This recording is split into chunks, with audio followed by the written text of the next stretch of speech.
We're live. Yeah, welcome to the Mountaineer Locker Room. Good and now, Frank. I like this. What do you call it? The pre-show ditty there. That's nice. You've been putting in some work. Well, you can thank Joey Foster for that. I just borrowed it, but shout out to Joey Foster. We appreciate it. I always joke whenever Darren plays his. I feel like I should have a martini and a cigar. That was pretty good. Hey, it's good to see you again, and good to be here. We're excited about the show we got tonight. I know it's going to be a good one. And again, we got another one of those '80s guys that I love so much, and I know you do too. And it's always fun to get these guys on. Of course, we're talking about Chris Peccon. It's going to be on fullback, former fullback for the Mountaineers, and I think back whenever we get these guys on, I don't know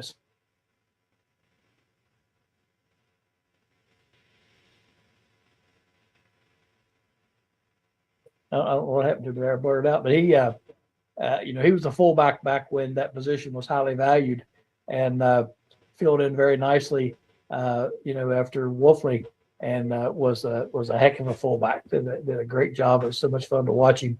Those guys were so tough and strong back then, physical, and it's what Mountaineer football was, and what we hope to see it again. So we're looking forward to talking to him. We have some other things we want to hash out here just briefly before we bring him in. Frank, I know you and I we've talked at length on the house settlement. We've discussed that back and forth with guests over the past months, and finally yesterday or day before, it was agreed upon, and this house settlement looks like it's going to go through. And I just wanted to talk to you for a minute and we'll get our thoughts together here on what we think the impact of that is going to be in the future. Well, let me put this graphic up for us, and I can put this up a little bit. I think it should be easier to read, but we're in this brave new world environment. There's Charlie Baker, who's I don't know if he's pointing the picture at the words. I think he's pointing the finger at people that he's upset at. But no, I think the NCAA realizes that given where they were, this is a legal suit, and so as a consequence, they don't call the shots. The judge does, and so it's finally been settled. And I think rightfully so, as Sean pointed out last week.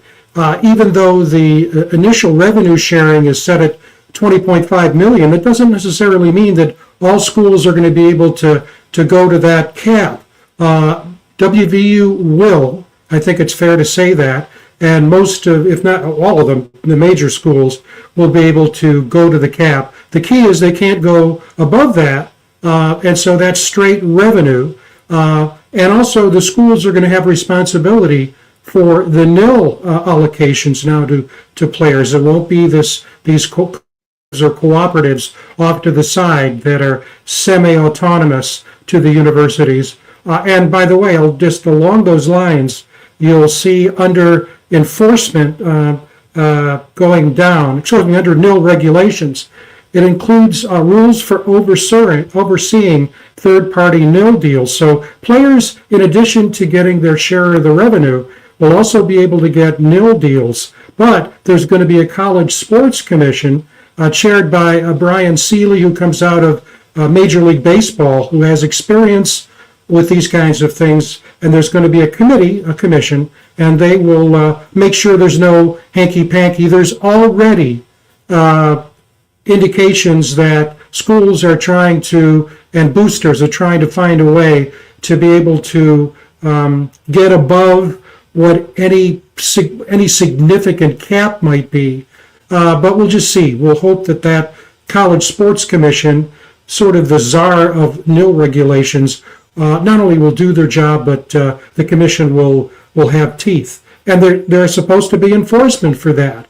So, and the other thing, and I'll stop, is that there's back pay for athletes. This is the second item there. Athletes who competed from 2016 forward, who have not had a chance to participate in nil, a total of $8 billion over, I think that's 10 years too, yes, 10 years for approximately almost 500,000 current and former, and it's primarily for former college athletes who were denied the opportunity to profit. So I'll leave this up for a while as you're talking. What's your take?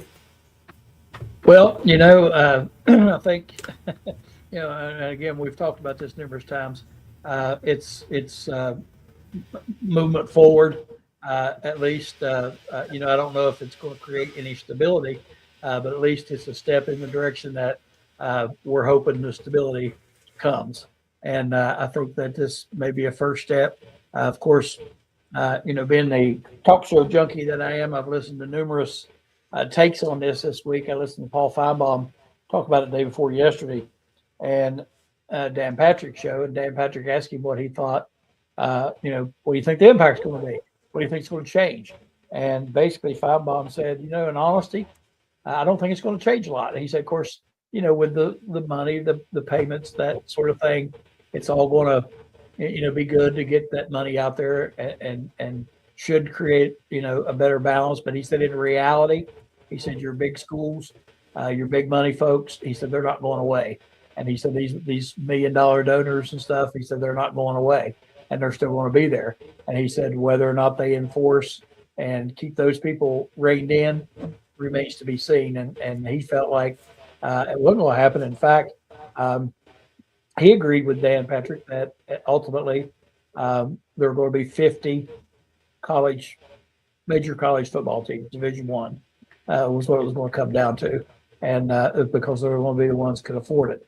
I also have listened to several, and just about every one of them talked about the fact that in the end, what's going to happen is we're going to lose sports. We're going to lose Olympic sports. We're going to lose women's sports.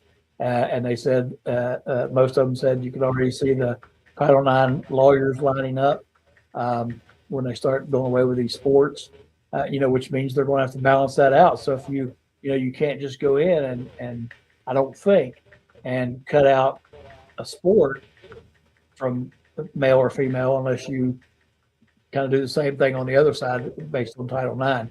Everything has to be, equal, quote unquote. And so I think, the big negative is going to be that we're going to see these schools drop sports. And, another thing is going to be more prevalent, I think, is the fact that, and I think we talked about this one night, you get in the NCAA basketball tournament, are you going to have the Butlers and the, whoever, Youngstown States and Utah State, you're going to have those folks surprise and get in the tournament, make a run for a championship. It's going to be harder to do, I think. And again, until the transfer portal thing is put in some sort of corral, you're and you can't blame players for this. You're going to have your best players going to the top schools. That's just the fact of the matter.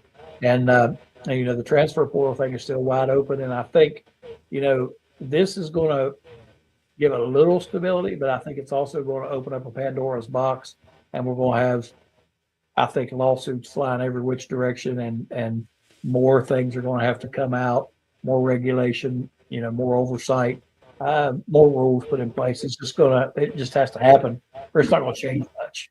I mean, that's my feeling. I don't know.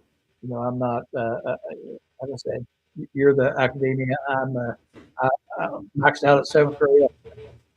We declared before, so I don't really know all the answers to that. But looking at it, listen to people talk about it. I think that's kind of what's going to happen. I think again, there'll be some semblance of stability when you say, okay, we got this much money, is what they're going to get paid, et cetera. But I also think on the other side, you're going to have, well, what about this, and what about these folks, and what about these sports, and on and on and on. And I think it's going to be I think we're a long, long, long way from all this being settled. Yeah, I agree with you. I think this is one of those things where, you can't, nobody has a crystal ball.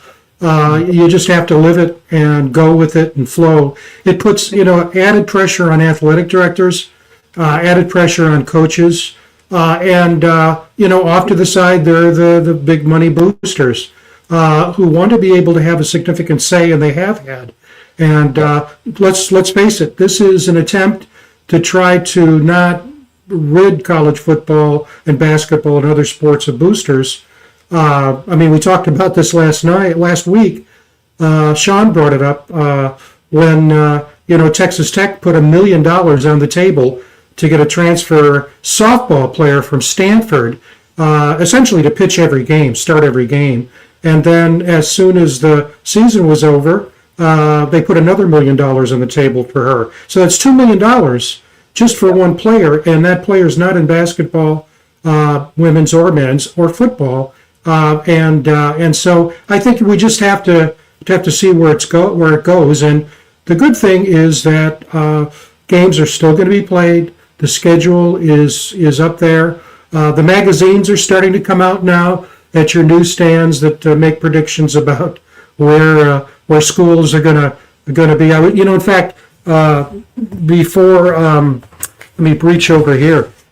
This is what I bought last year. Really good. You probably see it on your newsstands, Lindy's Sports. This is 2024 version. Okay, picking the Big 12. Arizona State is picked 15th. Yeah. BYU is picked 13th. Yep. Okay, and Utah and Oklahoma State's number 1. Utah's number 2. BYU's 13. And Arizona State, which won it and went to the college playoff, is 15. So I'm telling you, I just got the new one today. Here it is. Money well spent, right? Yeah, man, I'll tell you what. Now you know I sent you a text and said, "Can I have my monthly stipend given to me, Uncle Greg, early this month?" This is the new one, and I won't tell you where West Virginia is picked, but I won't discourage people from going out and getting it. But they're predictions, and we just have to forget about that. So, at any rate, it's crazy. I would hate to have to base my reputation or my journalistic credibility on predicting the world of college sports right now. I think that'd be especially. That's right. That's right. I just don't know how you would even begin to do it, just with all the changes and all that sort of thing. But yeah, it's going to be. We were talking about the boosters. You know as well as I know. I mean, you were in at big universities, and you know how those things operate. But if I got $1 million and I would like to see it go to the football program, I can make that happen. Whether they say they can accept it or not, somewhere somebody there can accept it for something. And how it gets to the football program, it doesn't matter to me as long as it does. And so it's not going to stop that. And you look at it and it seems to level things out a little bit, but still, there's just got to be some ceiling on all this. There's got to be some control, some rules put in place. And, there's not any rules for it because it's never happened before. So somewhere along the line, somebody's got to sit down and say, hey, we got to put some rules together here. We got to figure out how to, contain this and keep it from getting away from us. And, I'm still a proponent of the NFL model. You look at the billions of dollars the NFL makes and how successful they've been and the way they've done things. I don't know why NCAA, well, I wouldn't say the NCAA, I don't know why the Big Ten and the SEC don't want to do that. I think it would be a bonanza financially. And for everybody, not just the big schools. They'd still get their plenties, but everybody else would be doing well too. So I'm still a proponent of that. But again, even with that, you've got to have rules in place, for going out and paying $1 million to get a pitcher, and I don't know what the answers are. I think it takes brighter minds than mine to sit down and figure out what those rules need to be. But somehow it's got to get corralled somehow. I don't know what the answer is. Yeah, I see that Chris is in the back room, and we're seeing him. Well, let me just tell this story as a contrast, where we seem to be in the Wild West. Then we'll bring Chris on. we seem to be in the Wild West, or we are in the Wild West with college football versus the NFL. And I won't say specifics, but you know the story I'm going to tell, Greg. We invited, and the person said yes. And a person who is employed by the NFL, and let me put it this way, has a connection to the games, the games that are played on the field. And so the person said, yes, we'll come on the show with you and Greg, but you've got to ask the powers that be at the NFL, my superiors, whether or not they're okay with it. And I described it, and it included nothing's going to be talked about, that would be an issue. We just won't allow that to happen. And we got a text, a letter actually, from one of the vice presidents that basically said, well, for all staff that are connected to games, our season starts May 15th.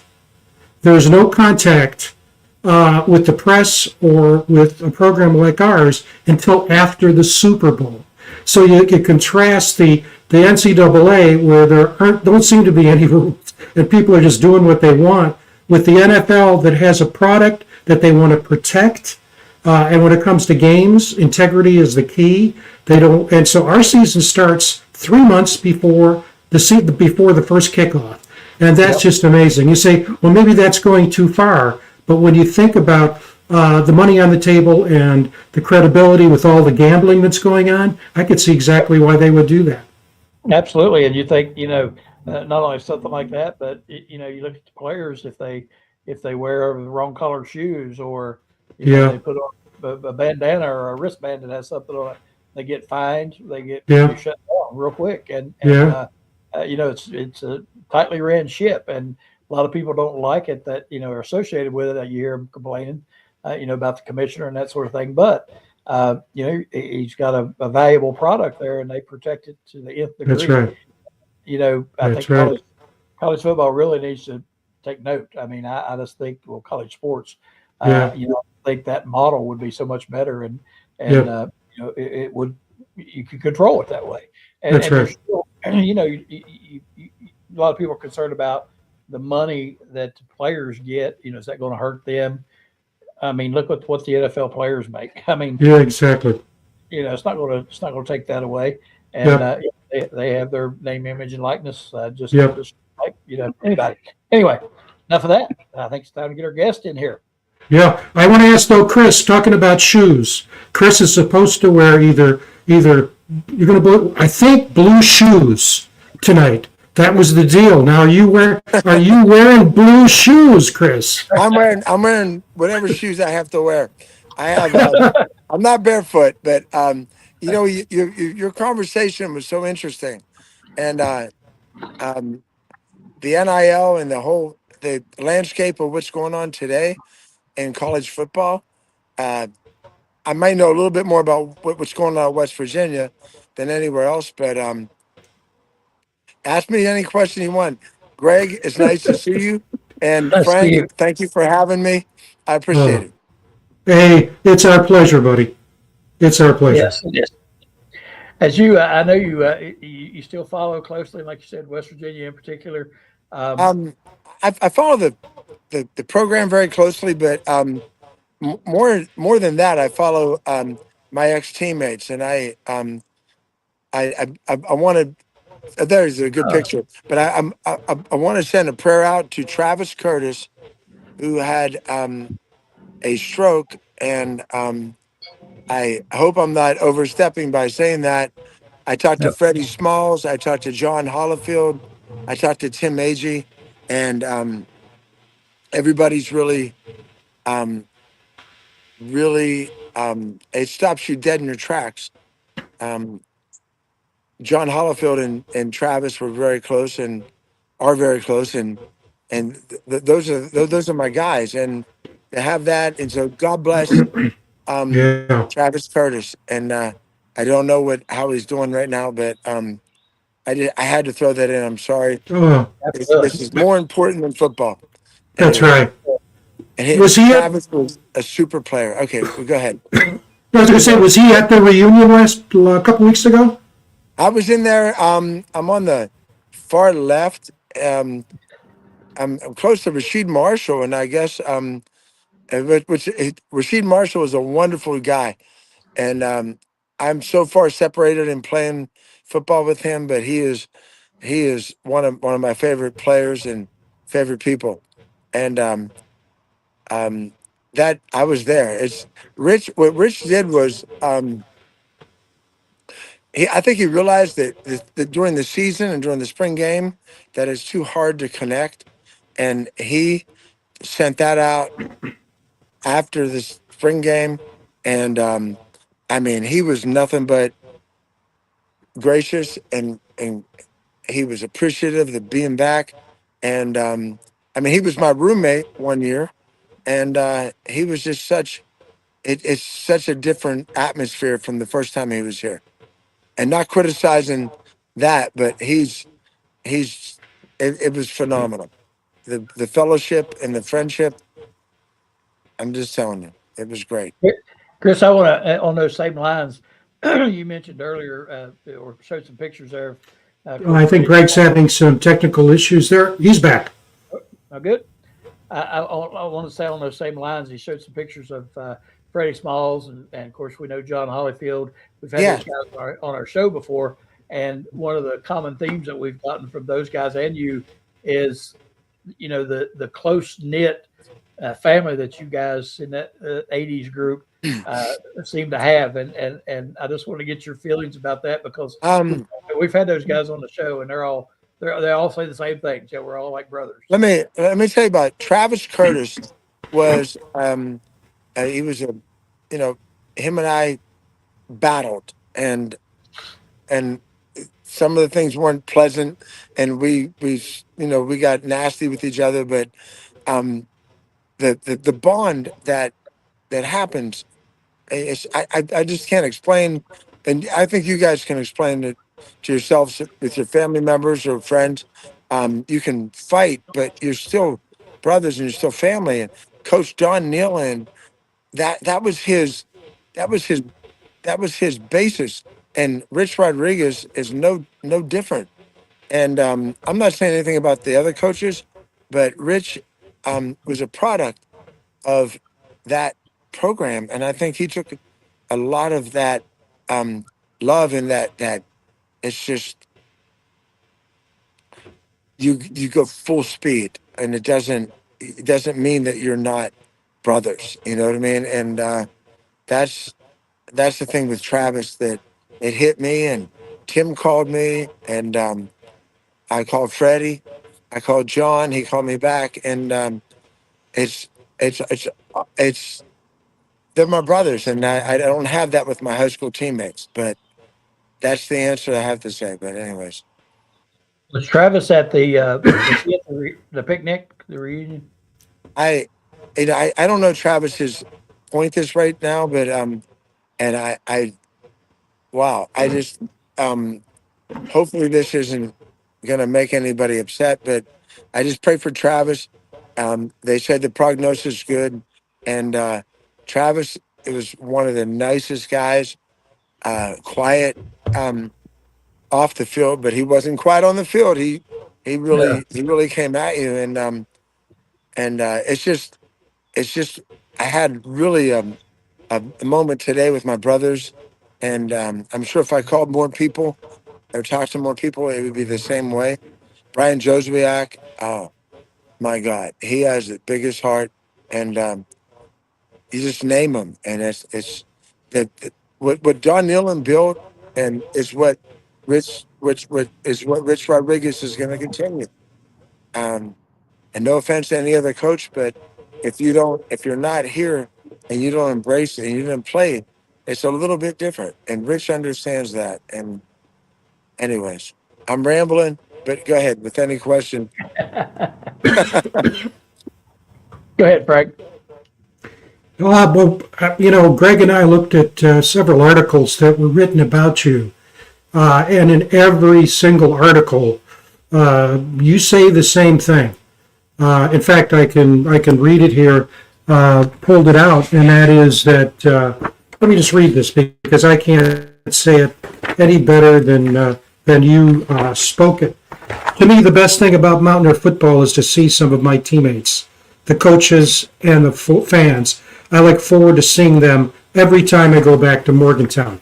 And, you know, one of the things that makes this show so much fun, Greg and I talk about this endlessly, is having people on like you that we toss around the concept true mountaineer, and you're a true mountaineer. This is the spirit that we hope embodies what Mountaineer athletics is all about, particularly football, and you live it.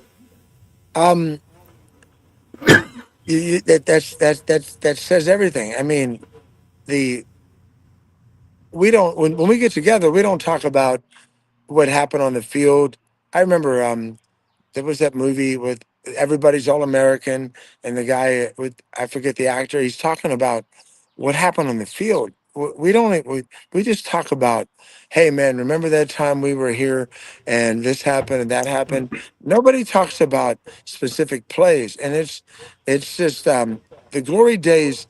The true glory days were not on the field. They were in the dorms and towers, and what we did off the field. And really what we did since then is just there's such a brotherhood, and nobody that could be coach of West Virginia Mountaineers more than Rich Rodriguez would understand that.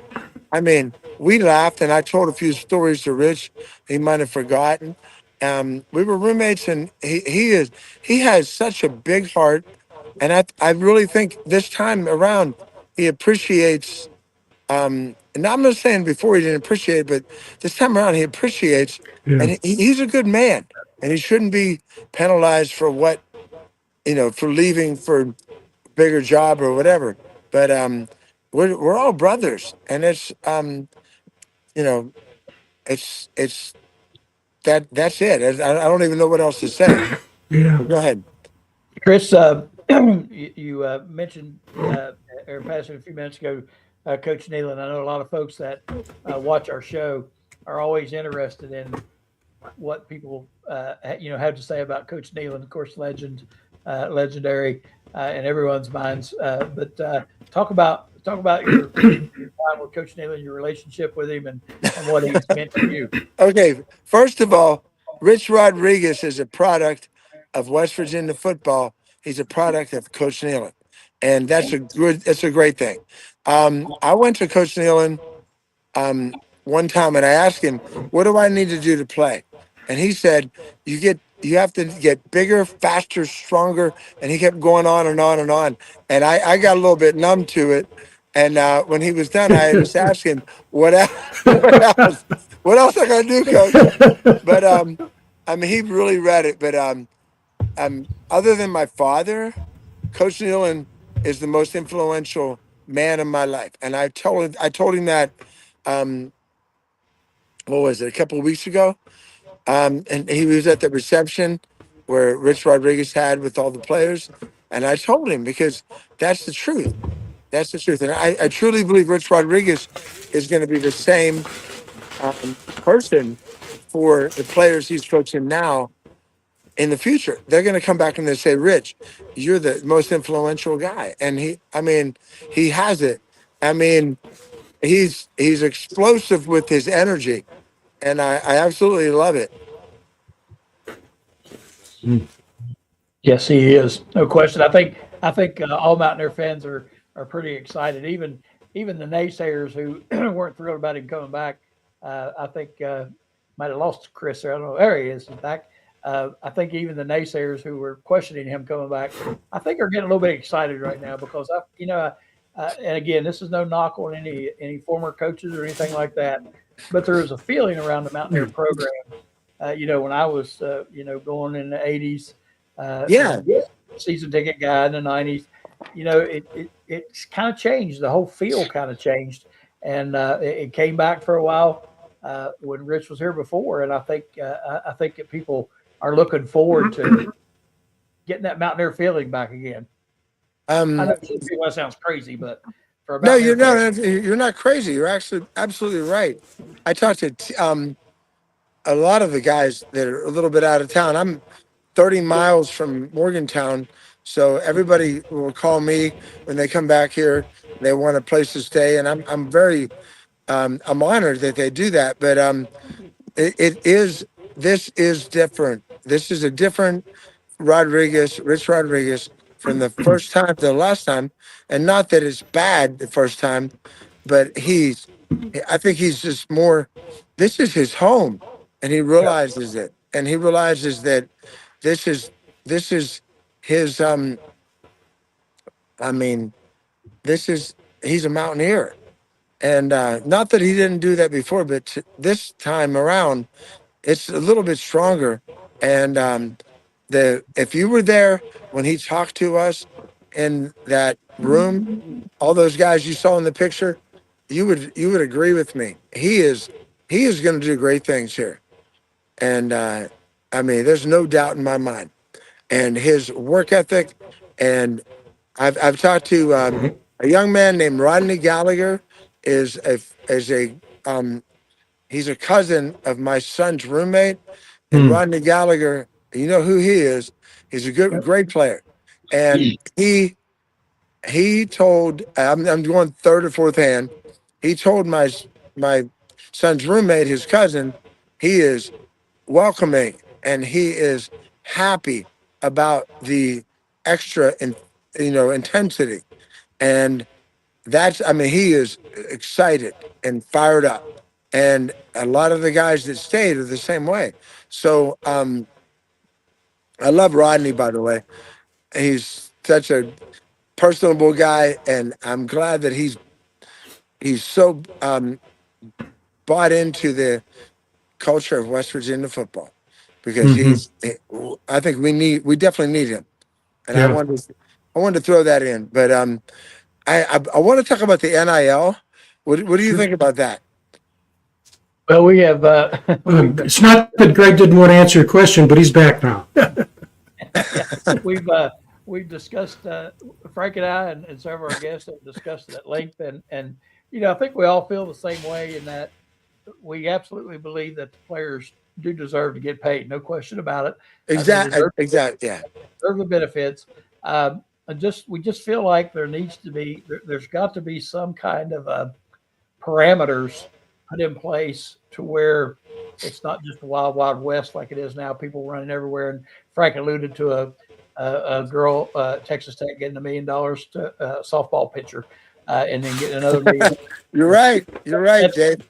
And I'm not knocking anybody for making money. I think they should make whatever they can make. But there's got to be some guide rails put up somewhere along the line, and we're hoping this house settlement might do a little bit of that. We don't know. Exactly. I will tell you something that with the NIL, I'm not picking on JT Daniels, but JT Daniels, and I may be out of order with this, but I think he was at USC, then he was at Georgia, then he was at West Virginia, then he was at Rice. And the question I have for him is this: Brian Joswiak's having this reunion on July 10th, 11th, and 12th, and I want to get you guys in on this. I absolutely do, and I'm going to talk to Brian ASAP. But where is JT Daniels going to go to a reunion? Brian's doing this for the Children's Hospital, but where's JT Daniels going to go? I mean, where's the loyalty going to be? And the fellowship years, like my guys that I'm with, I called John Hollifield. I played 4 years with him, and I called Wes Turner 4 years with Wes. I mean, who's going to call who anymore? And that's the sad part about the NIL. Like, where are you going to go? Yep. For your Frank reunion? Frank and I had this discussion today, and we were talking about the relationship between players, in your era, and I said now these guys, they may not even, they won't know half of their teammates because they only spent a year with them, and that part of the whole experience in my mind. I didn't play college athletics, but not that I wasn't good enough. I wasn't bigger, faster, stronger. I was shorter, fatter, and slower. But well, I was that way too, but I found my place. Anyways, I think I maxed out, Frank, the same thing I did in the seventh grade with the academic. I maxed out with the athletic ability, seventh grade. But anyway, you know, part of the whole experience, and any of us that's played sports, part of the whole experience is the brotherhood you talked about, knowing people, having memories together, and doing things together, and getting to know each other, and know families and that sort of thing. Well, if you're bouncing around like that, you're not going to know anybody. And your best friends come from those times, and I just don't think it's good. I don't think anybody does. Let me tell you a real quick story. Craig Wolfley passed away, and I went to the funeral, and Dale Wolfley was my recruit. I was his host, and I loved Dale, beautiful person.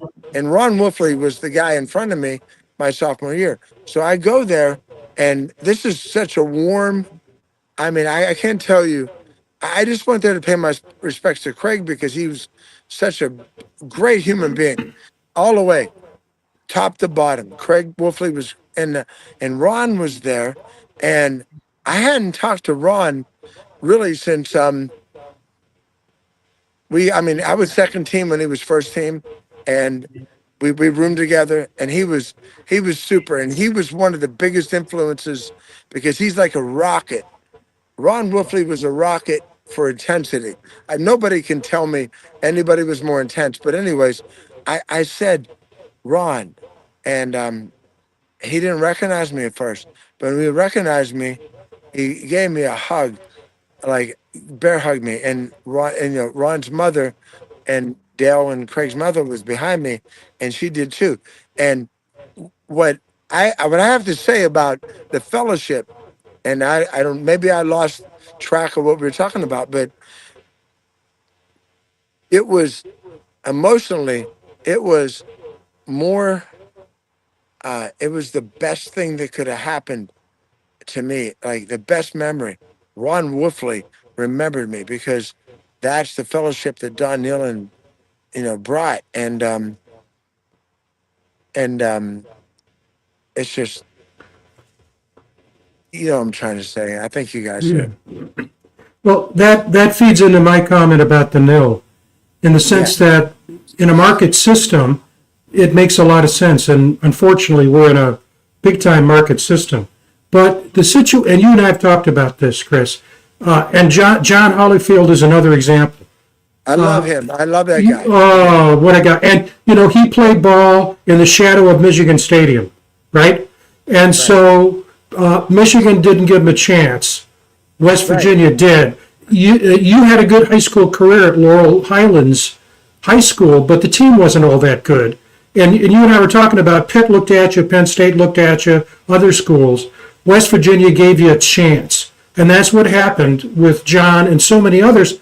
And, when you think about a lot of the guys that even became All-Americans, they were given chances. It wasn't that they were this big, big five-star recruit coming out of high school. They built themselves at West Virginia, and their stock value went up. And I think about you, and there was one article we looked at, Greg and I, and it starts with, Chris is living proof that hard work and determination pays dividends.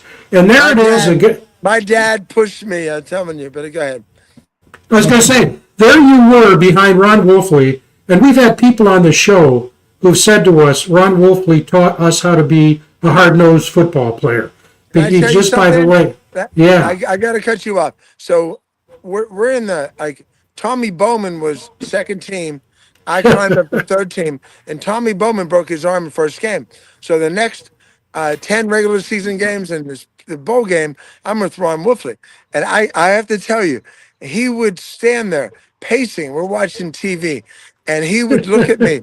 He would look at me, and he said, listen, I don't care. I don't give a blankety F, blank, blank, blank. If the coaches think you're doing a good job, if I come to you and you're letting these guys down, you're letting them off the hook, I'm going to kick your butt. He said ass. But Ron Wolfley, I was so in awe of him and so afraid of him because he was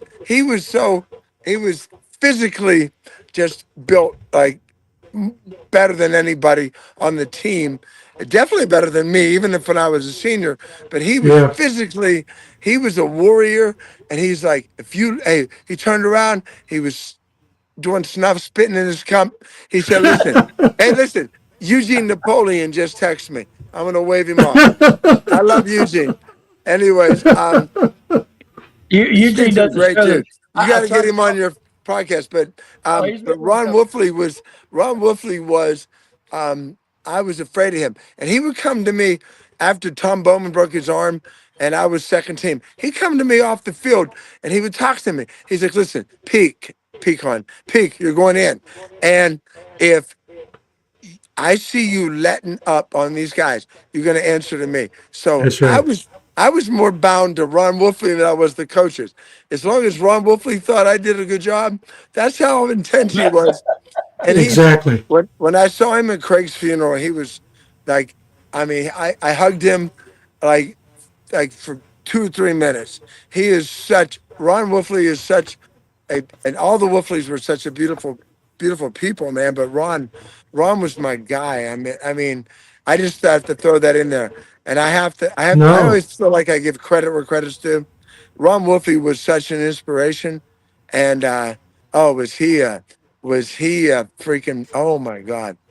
I can't tell you how much, like Freddie Smalls, I called him today about Travis, Travis's illness. And Freddie Smalls is like, everybody looked up to Ron Wolfley. Everybody. So that's something you guys need to know. You guys need to ask somebody else about that. But We did, but then with the point also that goes, you followed his lead when it came to your opportunity at great Louisville game in '86. absolutely. I mean, but Three touchdowns. I followed his lead before I even played because Ron Wolfley was the biggest inspiration that I could ever have, and I told him that, and he starts to tell me, like thinks I'm putting him on, and I mean he's I saw him at like when I was at Disney World, and you'll like this story. I was at Disney World my freshman year, and we were playing in the Gator Bowl. I was just a scout team guy, and I saw him in this. We all went to this local restaurant bar, and we're all trying to get drinks. And Ron Wolfley at Christmas Day. This is what I love about Wolf. Christmas Day, he grabs me, and he grabs my face and tells me what he expects out of me. This is Christmas Day at Disney World, and I mean, I can't, and he may not remember it. He grabs my face. He's like, "Listen, you understand?" And that kind of thing. And oh my God, I got stories, but that's one of the stories I could tell that wasn't so bad. But he was just like, I looked at him, I was like, "Oh my God, is this what I got to do to play here?" And Ron Wolfley was the biggest influence Yeah. that I have. I can't tell you, and anybody else. I mean, he was the most intense, the most physical player I've ever met in my life. Maybe not the most talented, because you have NFL players, but Ron Wolfley, I have to tell you that. Okay, so I'm getting. I don't know if I'm getting off the rails. I'm just telling you what. I mean, he grabbed me in the hotel room. He's like, "You understand what I'm?" I mean, oh my God. Either you sink or swim, and I was ready to sink. Swear to God. Chris, let's get your thoughts on this on the NIL. Okay. Where do you think college football's headed? What do you think is going to happen? Say, what's it going to look like 5 years from now? I really don't know. I mean, with the NIL, and we talked about with the money, and this guy's getting paid 200,000. This guy's getting paid 100,000. And if the guy being paid less is better than the guy getting paid more, are they going to do like they do in the NFL or professional sports? They're going to cut the guy getting more because we got this guy getting less, getting more. I don't know. I don't know if it's. I would like to get paid. Like when we got paid, I got Bernie what's his name? Kirshner, that played wide receiver, that owned the Dungeon. He would give everybody free beer. Okay, so that's our NIL bunny. money. And Chip Malone that had Crockett's. I mean, we were treated. I gotta mention this to you guys.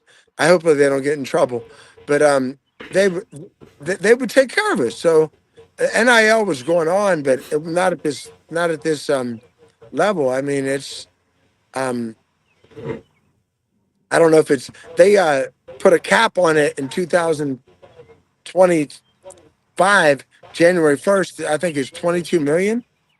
Did you guys know that? Yeah, 20.5. Yeah. 2025 January. I mean, no, July Yeah. 1st. There's a cap on it, so I think they recognize the dangers in it. But we were just getting in free at you know, a guy named Greg Gillette had a club, and I don't know if you guys know Fat Daddies or Izzy's. Everybody was getting in free, and we were Yeah. and we were treated like kings, and that was Yeah. our NIL there. But today, And it's a Frank, I little, can attest, Chris, I don't mean to interrupt, but I can yes, go attest ahead. at how little that was because I was in college at the same time Chris was. And every Thursday night in Glenville, we had quarter beer night. So we go down and drink and get drunk on $3. So I You know got how much yeah. NIL wasn't much. It's not Hey, much Greg, if they NIL. were giving you $3 worth of beers, that was like everything. I mean, Oh that was yeah, like I laughed everything. That was all like night long.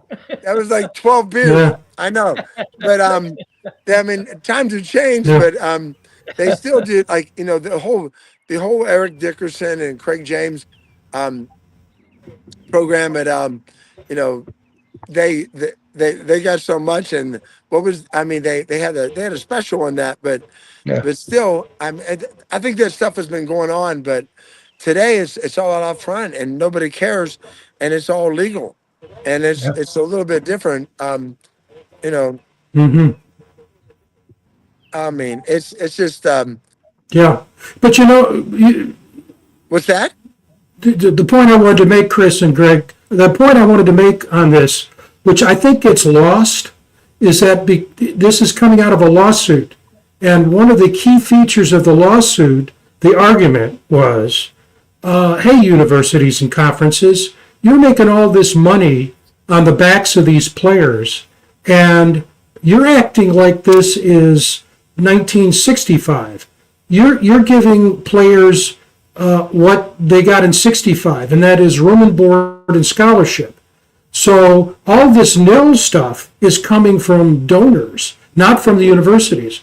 So the 20.5 million is revenue sharing coming out of the university budgets, if the university can afford it, up to 20.5 million to start. It's going to go higher than that over time, but it's going to start this Yes, fall I at agree. 20.5 million. And then the players can still get nil in addition to the revenue sharing. But for the first time, there's going to be a commission that's going to oversee what universities are doing. So the NCAA has been unable to put guardrails in place. And for the first time, two things. Universities are going to have to pay athletes for the work they're doing beyond scholarship, room and board. And number two, NIL is going to be regulated. And schools just can't do. Now, it's already been reported in the West Virginia press. The Texas Tech, just to name one school, is looking at ways in which they can really boost the amount of nil money. Whether or not the commission will allow that, we'll just have to see how that all plays out. That's you're exactly right. The whole concept of college football is heading in a different direction. It's but like I said, you have to wonder what was going on before behind the scenes. Now it's all in the forefront Yeah. as far as what players are getting, and like when A.B. Brown and Eugene Napoleon transferred from Pitt to West Virginia. I love those guys like brothers, and I don't know what got him to West Virginia, and I swear to God, and maybe it was nothing but the opportunity to play, and they both played their butts off. But today, I mean, I'm not talking about them. Today, there's different, 100% different things. We were happy to get those guys, and I think they just got scholarships and they got room and board or whatever. And but today, to get those two guys to transfer from Pitt to West Yeah. Virginia, you got to pay so much money, and that's Yeah. I don't think they got anything. It's just I No, remember being in there. I could attest to that. I talked to Eugene Napoleon last week, and he had on his little podcast, he had a coat on that his mother had made him for when he came down to West Virginia because it was cold. He didn't have a coat, so she made him a coat. So that's Hey, how much money he had. I will say this: I don't love Pitt guys, but those are two guys. Both of them, I keep in touch with Eugene all the time. I've been on his podcast, and AB Brown, not the AB Brown from Pittsburgh Steelers, Yep. the AB Brown that we know and love is what a freaking guy, what a running back, and what an athlete, and what person he is. And but when they came, it's I'm citing that because I don't think they got anything. They got a scholarship. That's it. And today, you get two guys leaving university like University of Pittsburgh, especially with 2 years before AB got to West Virginia, he had a 100 and some yards against us in a game, and Eugene was instrumental in that game as well. But that's the difference. All you got is a scholarship and a chance to play. And anyways, those are my guys. If you guys, I'm certainly you remember them. Oh, we do. Absolutely. Absolutely. And Um, the one thing I'll say about West Virginia Mountaineers, um, the most who had the hot hand was the tailback. You had Tommy Gray when I was a freshman, who was phenomenal. You had John Hollifield, Andrew Johnson. Oh my God, I love blocking for those guys. AB, Eugene. I mean, if I'm John Gay, I mean, you had so many guys that jumped up in there that I don't know how they would pay them all today, and I don't know how they would. I think their playing time would be dictated by what they were getting paid, not by who has the hot hand. Yep.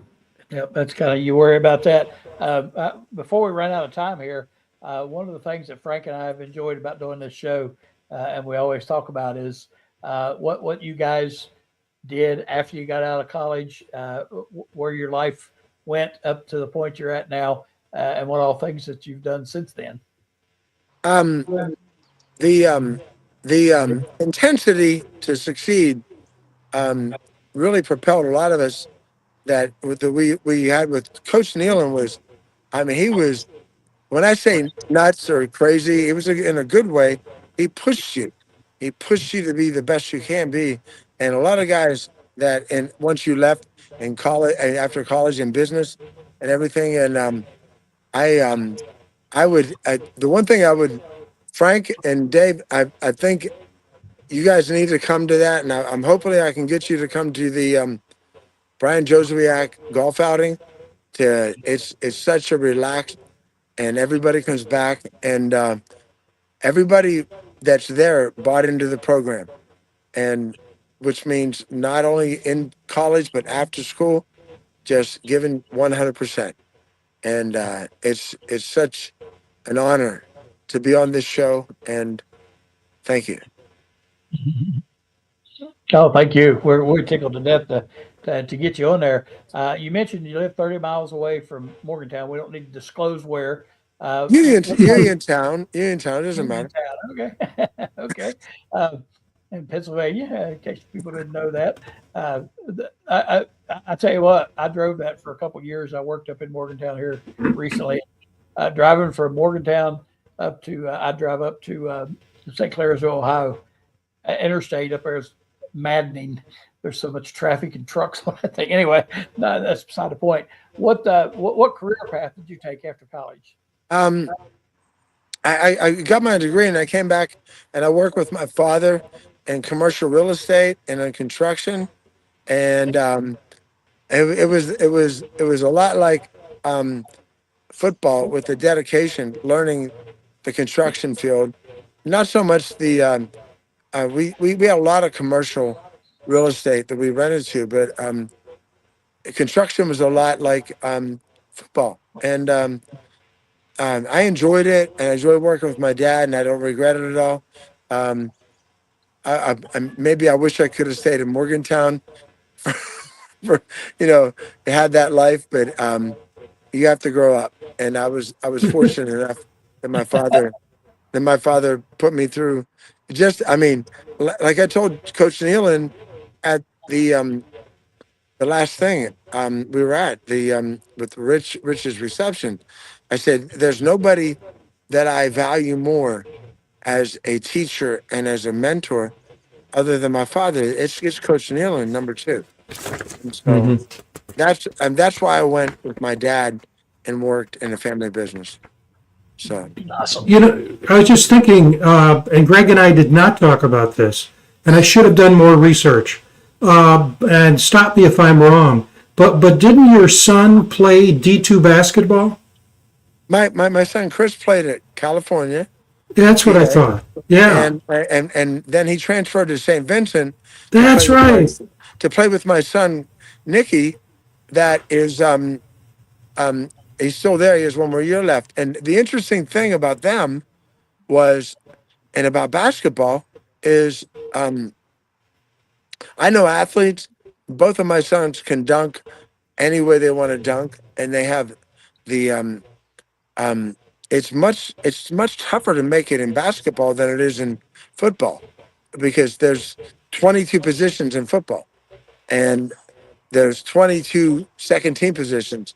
Basketball, you got 5 and 5 second team, but they were very successful, but very athletic, and they didn't choose the path of football that I didn't try to push them there, but I think they would have been better off athletically because of their size and athleticism. But anyways, that's funny you mentioned that. Thank you. Well, yeah, St. Vincent is a wonderful college, just a Yes. wonderful college. Of course, the big news in that area, and it affects West Virginia, is that St. Francis University now, they've dropped D1 athletics altogether. Really? Yeah, they were in the tournament, the basketball tournament, D1 basketball tournament, and West Virginia was going to play them. I think in about 3 years, and Really? yeah, they had to be replaced. St. Francis had to be replaced. They were on the schedule. They played in the same league as Duquesne, and but they've dropped. They just can't afford it. They're going to be like St. Vincent now. I think they're going to be in the same league with St. Oh, Vincent. That yeah. there was a guy from Uniontown um, that went to St. Francis. And I don't know when he transferred, but But back to my sons, I have no doubt that in football, basketball's a different sport, but football, they would be, they are equal to any athlete that I ever met at WU, which is, I mean, it's a different it's a different athleticism. My sons are aggressive, and in basketball it's different. You got to make the shot. And anyways, I'm not saying that anything. Um, I'm just trying to tell you that I'm proud of my sons, and Sure. they're big and strong, and they could have done what I did as Hmm. if they played football. But Hmm. anyways, that Brian Joswiak has a golf outing and a uh, children's hospital event in July 10th at Tropics. Then the 11th is the golf outing. I want to get you guys there because I think you deserve to be there, and I think it'd be great for the program and also great for the. Um, I'm going to work on that for you guys, man. Great. Excellent. I really You're appreciate it. absolutely. God bless you, man. You're absolutely. We run out of time here. Yeah, we're getting close. Getting Okay, close. but I just want to tell you that it's been an honor to be on this show, and even to be remembered. I mean, Mm. hopefully, guys. I played how many years ago? and I appreciate you Oh. bringing me on. But I could tell you a lot of stories about what happened off the field, but I'd probably lose a few friends. We've heard that a lot too. Rich Rodriguez, Timmy Agee. Okay, so I'm with two good-looking, MFOs, and there's so many guys, but I will say this, and you can put this in the book. There was none of my friends were disrespectful. None of my friends were disrespectful.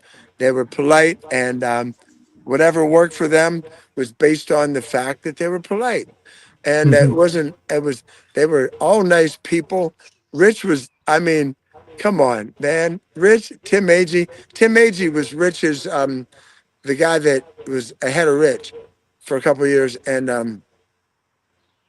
I mean, just guys that you want to be like, not guys you don't, Yeah. not guys you want to shun, guys you want to be like. And Rich Yeah. was that guy, and so was, I mean, Tim Agee was like a hero to a lot of people, and those guys played the same position. And you have so many. Daryl Talley, oh Oh my yeah. God, he was in. I Daryl answers my calls, and I was a scout teamer when he was a senior, so I had more exposure to Daryl than I would have if I Yeah. played defense, playing the scout team on defense. But I mean, you have Daryl Talley, Dennis Folks. I mean, Todd Campbell was a little rough, but I love the guy. Todd Campbell was smacky around, but I mean, there's so many guys that were so nice. Daryl Miller, Rich Holland. I mean, it's just the guys I remember more that was when I was younger that were so nice. Hmm. And Chuck Harris, I don't know if you remember that name. Sure. They were all everybody was ready to fight at this drop of the hat. And everybody understood that. And definitely Dennis Folks, oh my God, I love that guy. He was freaking nuts. Jeff Hostetler, Mickey Walzak curling back on the offense. Um, um, Wayne Brown, oh my God. Yeah. Gary Mullen, um, Willie Drury, oh geez. Ron Wolfley, definitely. Yeah. Definitely Ron Wolfley. But I mean, Well.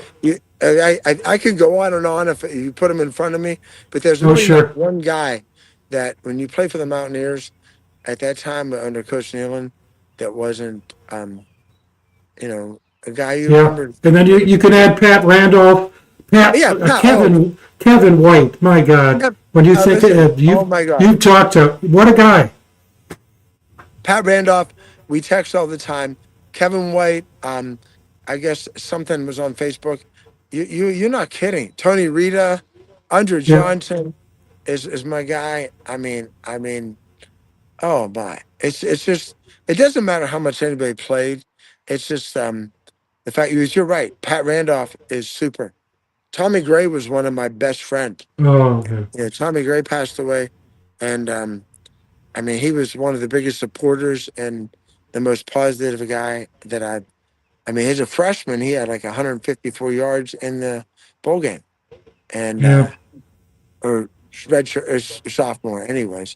Yeah. But but I Incredible. just want to. I'm going to reiterate. The biggest thing was fellowship. That's it. Hmm. I'm sorry. Yeah. If I don't want to No. talk over you guys, but I'm excited to be on here, and I just wanted to get it out. That's Great. fantastic. We're always tickled to hear that. Oh Chris, yeah. thank you enough for taking time to spend with us. It's been fun talking to you, and look forward to doing it again someday.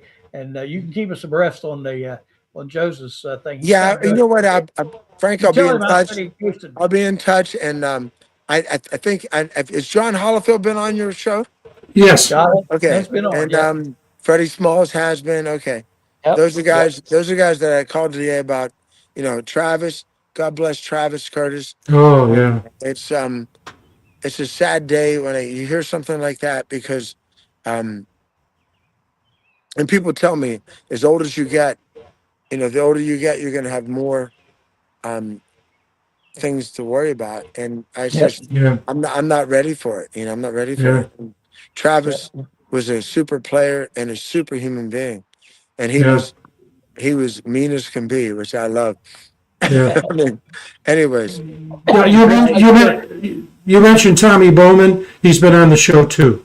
Tommy Bowman. I don't know how. I haven't talked to Tommy Bowman, but Tommy Bowman was lately. But he was one of the. Him and Ron Wolfley were like best friends when I came here. And Tom Bowman was special teams captain when Wolf was. I mean, Ron was, one of the offensive captains, and Tommy Bowman was a phenomenal guy, and he was high jump champion in state of Oh yeah. Iowa, and oh yeah, and he was off the field. He was one of the guys that that I hung out with a little bit.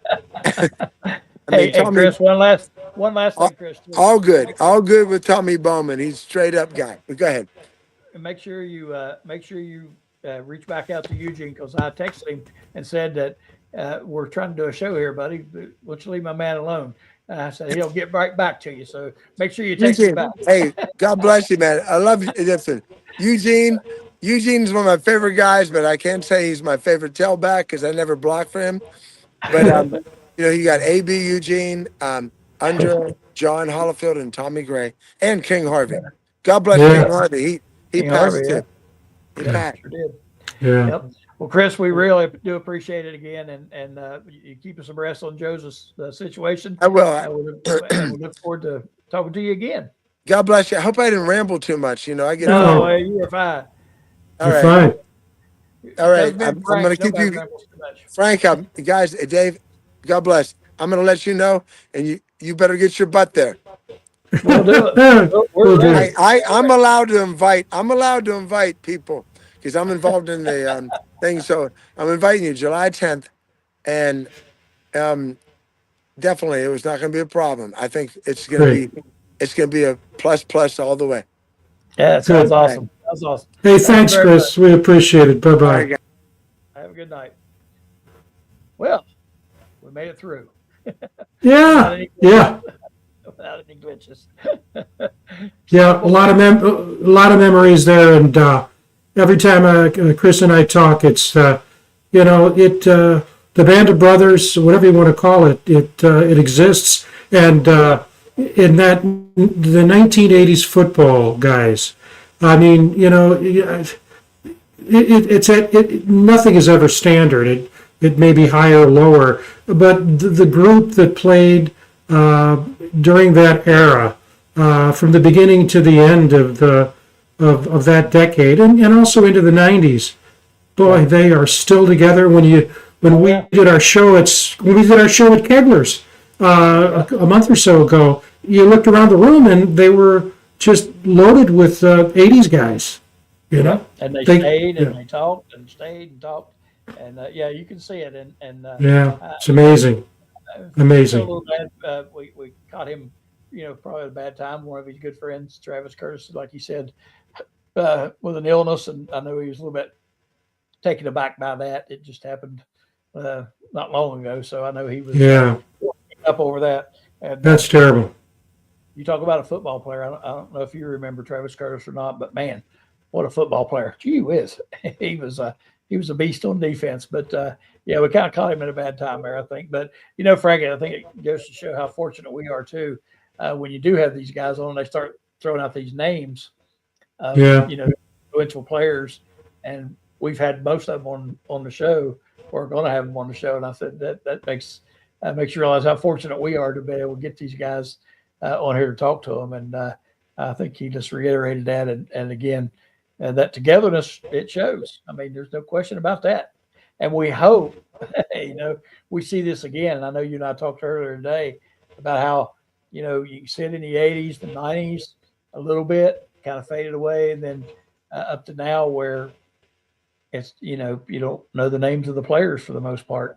And that's sad. That's sad that it's headed that direction. But it's nice to hear these guys and reminisce about each other, and they all mention each other. That's another thing. That's right.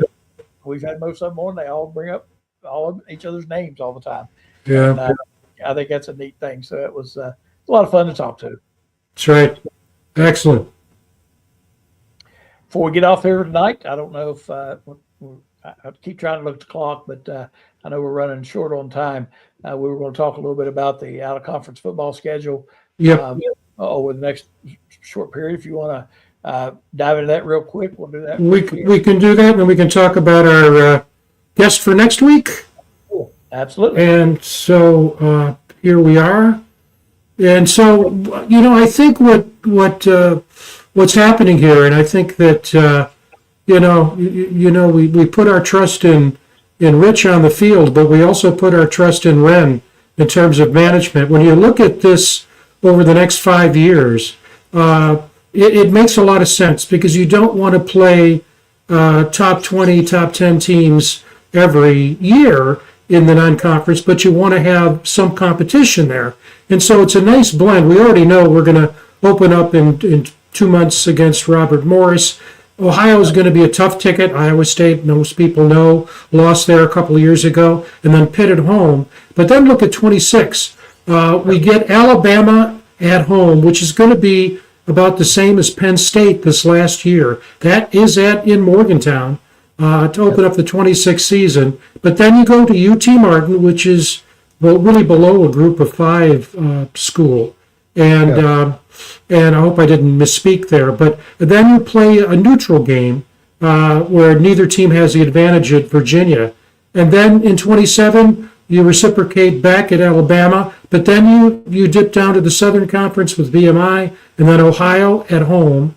And then you've got another neutral game in 28 against Tennessee. We've done that before. Then Youngstown State, then Akron.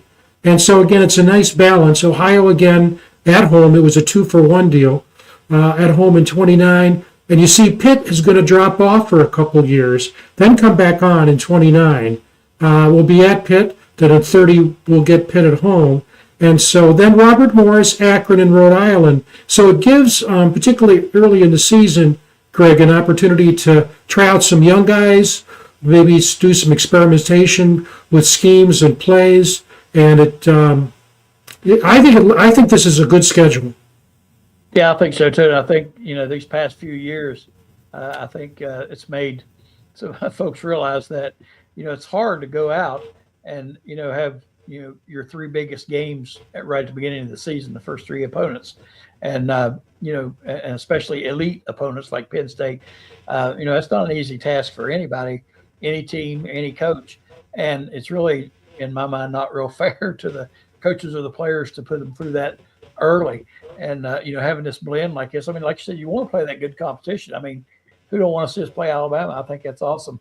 But you don't want to play Alabama, then Penn State and Pitt back to back, and kill yourself. So yeah, that mix looks good, and especially with the state of football right now, with your changing rosters and that sort of thing. There's going to be uncertainty going into a season about players, and that's why the coaches are fighting for scrimmage games, like a preseason. And, they want to be able to see what these guys can do against another opponent. It's hard, practice against each other every day. You may look great, but when you actually get out there and get somebody that does something different or, more talented, whatever the case may be, you see stuff. And, having those teams like that in there gives you an opportunity, I think, like you said, to look at players, see how they react in a game situation and that sort of thing. So, yeah, I think that's a good blend. And you may not necessarily like the fact you're playing Alabama the first game of the season, but on the other hand, would you rather wait until they get rolling and play them the 4th game of the season? I think, if you're going to play an opponent like that, why not play them first? Because they don't have the kinks ironed out either. And, you don't know what might happen. So, yeah, I like that schedule. I think it looks good and gives us a lot to look forward to. That's right. Yep. Yeah, it won't be long. And we'll be able to see the product on the field and, the smell of fall, going to games. It'll be a lot of fun. Oh, yeah. Can't wait. Mm-hmm. I know you got down. I saw a sign somewhere today that said 101 days till first football game or something like that. Yeah. I thought everybody's ready. I said, I know, I like sports in general. And I know, like, I think tonight there's an NBA championship game on. That's right. I'll probably watch it because I care. Yeah. Yeah, I know what you mean. I know what you mean. So It's because Maine Cavern Masters is a repeat, and I've already built that cabin. So that's I right. watch the NBA game instead. So and it was nice too, Frank. I want to mention before I forget. Nice to see Kelly commenting earlier in the show. Yeah. We were concerned about him, hadn't heard from him in a while, and we're happy that he chimed in and Great. at least he's watching. So that was good to see as well. If nothing else, Frank, I guess so we do have a little promo you run at the end. We'll go ahead and bid everyone a good night. We appreciate everybody for tuning in to the Mountaineer Locker Room then and now. Hope you enjoyed our guest tonight. We look forward next week. I'll let you go ahead with that before we do. No, you go ahead. You lined them up. There it is. Next week we got the Runaway Beer Truck, as he's known, Owen Schmidt. Owen has become a good friend of the show and friend of mine, and we look forward to bringing Owen on. I know everyone who's a Mountaineer fan remembers Owen Schmidt, and it'll be a lot of fun getting back with him and talking to him some more about his days in Morgantown and what he's up to now. Pretty interesting stuff he's doing these days, coaching some high school football. So that'll be a lot of fun. That'll be next Wednesday, June the 18th, right here on the Voice of College Football, the New River Network. And again, Darren was out tonight, so he'll be, and Frank, you may need to correct me on this, he'll be putting the show up on the New River Network shortly. It won't be That's right. Not live, but he'll take it over to the New River Network and get it on here in just a little bit. So we appreciate Darren for his hard work as well while he's on vacation. But anyway, we appreciate everyone tuning in to the Mountaineer Locker Room then and now. We look forward to bringing you another great show next week. But for tonight, I'm Greg Crist. That is Frank Fear. Good night, everybody.